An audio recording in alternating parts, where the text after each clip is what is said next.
আজ শিয়ালদা দক্ষিণ শাখা দীর্ঘক্ষণের জন্য বন্ধ ছিল ট্রেন চলাচলের পাশাপাশি আবার আমরা দেখতে পেয়েছি যে হাওড়া লাইনের শেওড়াফুলি তারকেশ্বর যে আপ লাইন রয়েছে সেখানেও ট্রেন চলাচল বন্ধ রয়েছে এবং পরিষেবা বন্ধ থাকার কারণে বহু মানুষ যেমন সমস্যায় পড়েছেন। রেলগেটে ট্রেন দাঁড়িয়ে পড়েছে, রেলগেট বন্ধ, অন্যদিকে জিটি রোডে ব্যাপক যানজট। সব মিলিয়ে আজকে বহু মানুষ দুর্ভোগে পড়েছেন। আপনাদের জানিয়ে রাখি, শেওড়াফুলি তারকেশ্বর আপ যে লাইন সেই আপ লাইনে ট্রেন চলাচল বন্ধ, পরিষেবা বন্ধ থাকায় সমস্যার মধ্যে পড়েছেন যাত্রীরা। কথা বলবো, আমাদের সঙ্গে রয়েছেন আমাদের প্রতিনিধি পাপ্পু সাঁতরা। পাপ্পু, কি পরিস্থিতি, ঠিক কি কারণে ট্রেন চলাচল বন্ধ, কি জানা যাচ্ছে?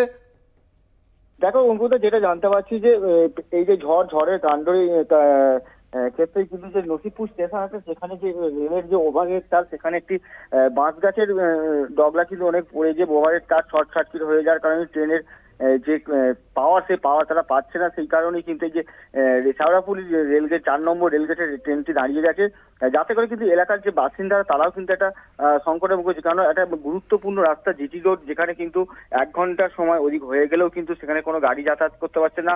এবং যে মানুষরা পথ চলতি মানুষ তারা যে এই গেট পার করে বা রাস্তা পার করে এই প্রান্ত থেকে ওপান্তে যায়, সেখানেও কিন্তু একটা বাধা সৃষ্টি, যেখানে রেল যে ট্রেনটি লোকাল ট্রেনটি দাঁড়িয়ে আছে সেটা একেবারে রেল গেটের মধ্যিখানে।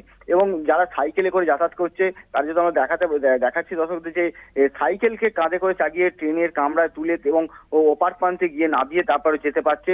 এবং অনেকেই যারা বয়স্ক যারা আছে এই বৃষ্টির মধ্যে যারা খুবই দরকারের মধ্যে বেরিয়েছে তারাও কিন্তু যেতে অসুবিধার মধ্যে পড়ছে, কারণ ট্রেনের সময় তলা দিয়ে যদি নিচ দিয়ে যায়, যে কোনো সময় যদি ট্রেন স্টার্ট করে দেয় সেক্ষেত্রে কিন্তু একটা আতঙ্কের মধ্যে পড়ে যাবে।